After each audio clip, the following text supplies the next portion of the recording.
What's up, martial artists? Welcome back to EZ FightLab. Today, let's review some deadly Kung Fu techniques. Is it myth or science? And all of the information that provided in this clip is based on my education, so kinesiology or sports science, and everything that I experienced, I feel, I touch, I got demonstrated on, or I'm practicing it. So let's go.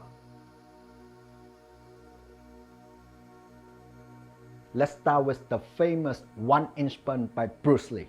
When he did that, he created the wow factor in the martial art community. However, he didn't invent it. You see that across traditional martial art in different names like Gung, Jin, zhuang, basically mean inch power. From traditional martial art point of view, besides the physical part, they believe in Qi, which is the internal part. So by training the Qi, you could generate the power without the physical part. On another word, you can generate power without muscle contraction. I have experienced it myself with my Wing Chun Sifu. So when he did it on me, he just laid the hand on my chest and then it just boom.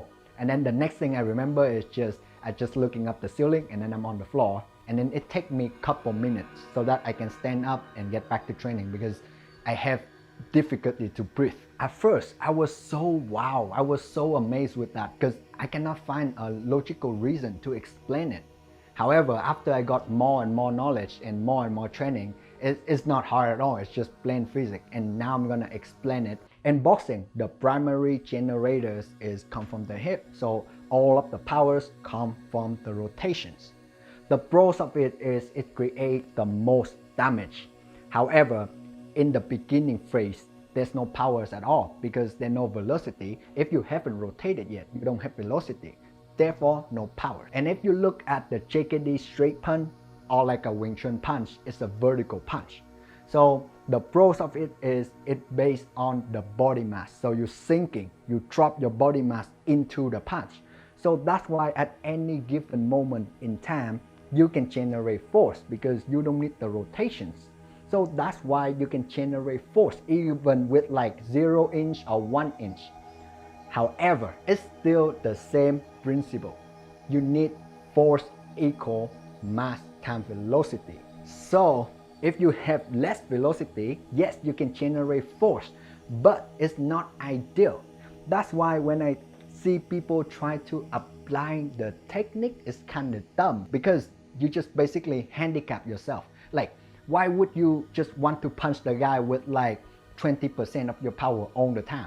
Of course, you want to prioritize the full range of motion so that you get the most damage. And basically, I'm just gonna talk with, no G involved. You just need biomechanic knowledge, body coordination, so you can contract the muscle that you want. 3, your muscle got good quality, so you got like speed and power in there, then you can do it. It's not that hard. It's not that, wang magic stuff, right? It's just plain physics. However, if, any master, any sifu that watch the clip that be able to use Qi to enhance the powers, please let me know. I would love to learn that. The second deadly techniques that I want to investigate is the whole spectrum of, from iron hand, iron shirt, iron palm, iron fist, iron fingers, those iron stuff.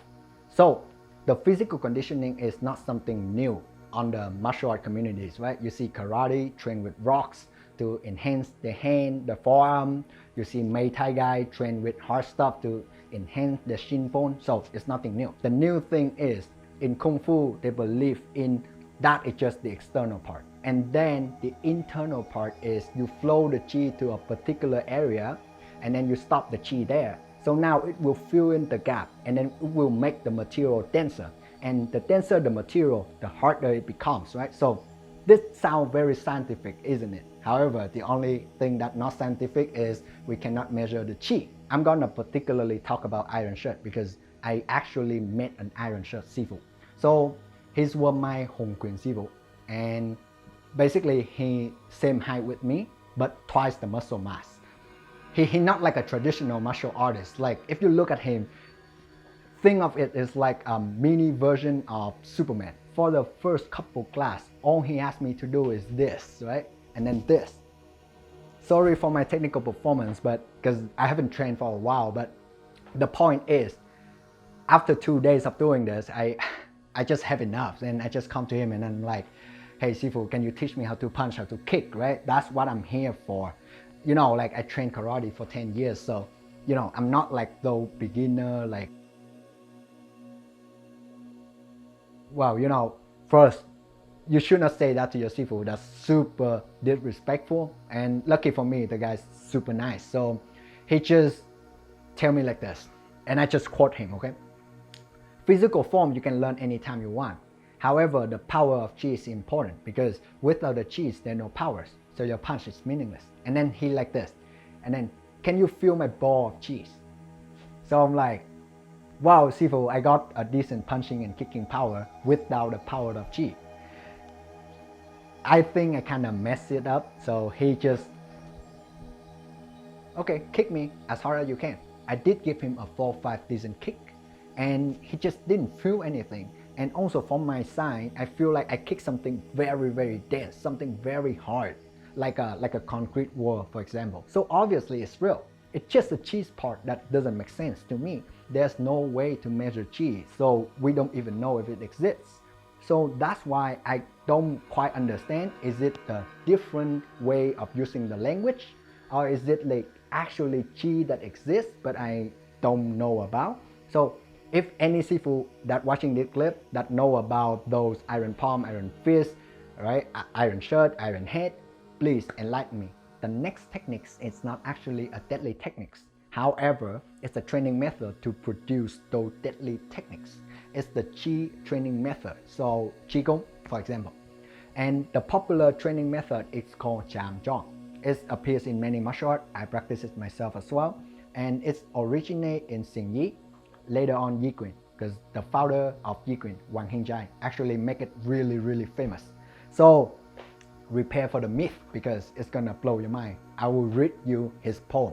So when you stand still, the motion, that's the true motion.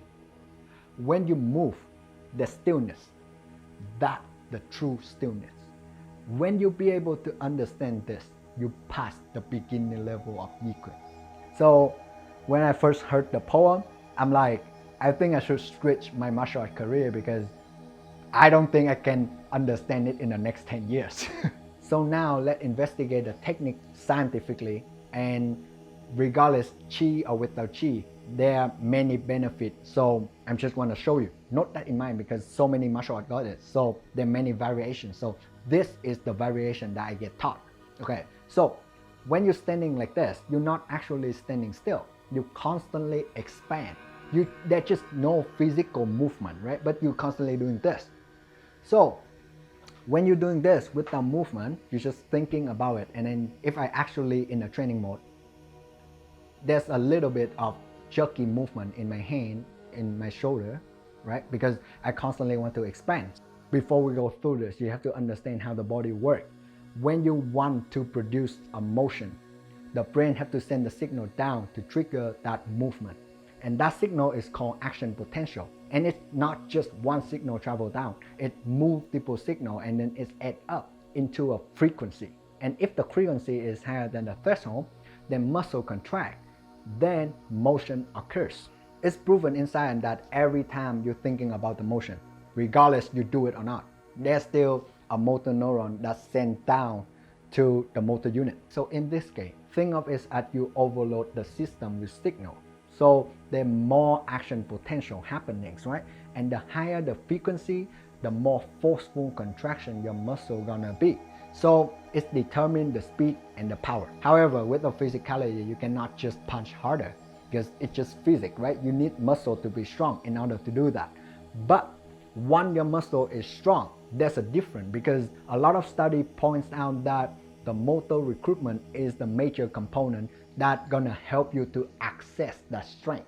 And the next thing is cognitive performance. So sometimes you just focus on one local point, sometimes you focus on the whole body. So by constantly doing this, you improve your focus, you improve the ability to shifting focus, aka attentional awareness. And everybody knows focus is a major component in fighting in any professional sports setting, right? And also when you champion, you constantly expand, but then the sky just press your head down, so you naturally sink down to the ground. So by doing this, you visualize the alignment that go to the ground.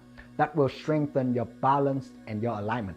Visualization, aka imagery, is not something new. Like sports scientists do it all the time to improve the athletic performance. So yeah, it's kind of proven in science, and that's why I practice it, because this stuff already well documented in science, right? So the bottom line is, with or without chi, your body will be faster, will be more powerful. You improve your focus, improve the ability to shift focus, and improve your visualization. So it's a good thing, right? Of course, if any Sifu or any master out there that got a different variations and got more benefits, feel free to share it, because I love zhuang and I love like research or studying about this to expand my knowledge. That's it for today's guys.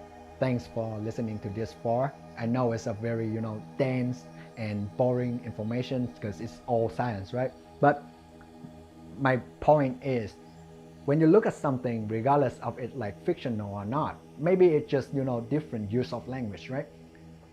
You have to investigate it with like scientific knowledge, so that you can draw out the benefit that you think if it fit you. Like for example, of course I want to be faster, I want to be stronger, so I practice zhuang, right? So things like inch power, so things like stretch shortening cycles, right? So those things match. But in JKD, I never see a Sifu that explain it in terms of science like that. So it doesn't matter what people call it.